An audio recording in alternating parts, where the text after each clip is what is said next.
Hello बच्चों, चलिए इस प्रश्न को पढ़ते और समझते हैं कि प्रश्न में हमें क्या बोला गया। तो हमारा प्रश्न है कि चित्र में दो समान वृत्त एक दूसरे को बिंदु टी पर बाह्यतः स्पर्श करते हैं यदि QP हमारा 4.5 सेंटीमीटर और QR हमें पता करना है। ठीक है, तो यहाँ पे हमारा सबसे पहले प्रश्न को हल करने से पहले मुख्य अवधारणा को देख लेते हैं। ठीक है, तो मुख्य अवधारणा में अगर हम बात करें तो कोई भी अगर एक वृत्त है हमारा, ठीक है, इसके बाह्य बिंदु से हमने स्पर्श रेखाएं खींची इस वृत्त पे। ठीक है, मान लो P और Q पे ये स्पर्श करती है इस वृत्त को, O बिंदु से हमने खींचा है, तो ये दोनों की लंबाई हमारी समान होती है यानी बराबर होती है, ये हमें पता होना चाहिए। तो हम क्या बोलेंगे कि किसी बाह्य बिंदु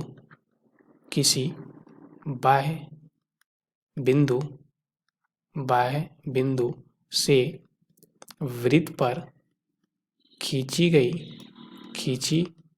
गई स्पर्श रेखाएं की लंबाई बराबर होती है।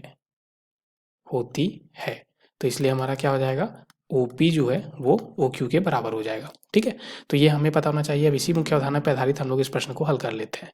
तो यहाँ पे हमारा क्या हो जाएगा, सबसे पहले अगर हम देखें तो चूंकि यहाँ पे हम बात करेंगे, चूंकि यहाँ पे P जो है एक बाह्य बिंदु है। ठीक है, यहाँ पे हम बात करें चूंकि P एक बाह्य बिंदु है तो यहाँ पे अगर हम पहले वृत्त पे बात करें, ठीक है, तो ये हमारा पहला वृत्त है।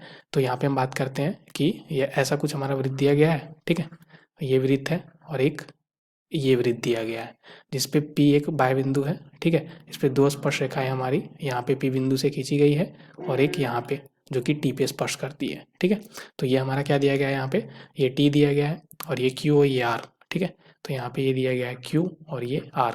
ठीक है, स्पर्श बिंदु।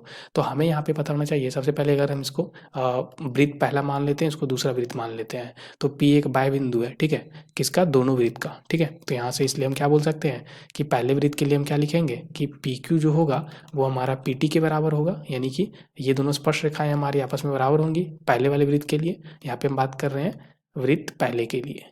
ठीक है, C1 के लिए, पहले वृत्त के लिए। ठीक है, अब बात करें तथा हमारा क्या होगा दूसरे वृत्त में, ये जो हमारा स्पर्श रेखा है और ये भी स्पर्श रेखा है दूसरे वृत्त के लिए, तो यहाँ पे हमारा PT जो है वो PR के बराबर होगा C2 के लिए, यानी कि दूसरे वृत्त के लिए। ठीक है, तो यहाँ से हम क्या बोल सकते हैं, इसको अगर हम समीकरण 1 इसको समीकरण 2 बोलें तो यहाँ से हमारा क्या हो जाएगा, अगर ये दोनों समीकरण से हम बोलें तो यहाँ से हम बोल सकते हैं, इसलिए समीकरण 1 तथा 2 से। ठीक है, हम क्या बोलेंगे, तो ये सब के सब हमारे बराबर हो जाएंगे, यानी कि PQ हमारा किसके बराबर हो जाएगा, PR के, और वही हमारा PT के। अभी PQ हमें दिया गया है। ठीक है, हमें क्या दिया गया है, चूंकि PQ जो है वो हमें दिया गया है, यहाँ पे हमें प्रश्न में दिया गया था QP बात करें या PQ बात करें, 4.5 सेंटीमीटर दिया गया है, तो यहाँ पे हमारा 4.5 सेंटीमीटर। ठीक है, तो ये सब के सब हमारे 4.5 हो जाएंगे। ठीक है, तो 4.5 सेंटीमीटर। अब हमें क्या बोला गया था, हमें बोला गया था यहाँ पे QR का मान निकालने के लिए। ठीक है, तो इसलिए QR जो होगा वो हमारा क्या हो जाएगा, QP जोड़ PR के बराबर। QP और PR दोनों हमारे 4.5 और 4.5 है, तो यहाँ से क्या आ गया, 9 सेंटीमीटर। ठीक है, तो हमारे दिए गए विकल्प में कौन सा विकल्प सही हो जाएगा, तो 9 सेंटीमीटर पहला विकल्प में दिया गया है, इसलिए पहला विकल्प इस प्रश्न के लिए सही उत्तर है। आशा करते हैं आपको इस प्रश्न का हल समझ में आ गया होगा। धन्यवाद बच्चों।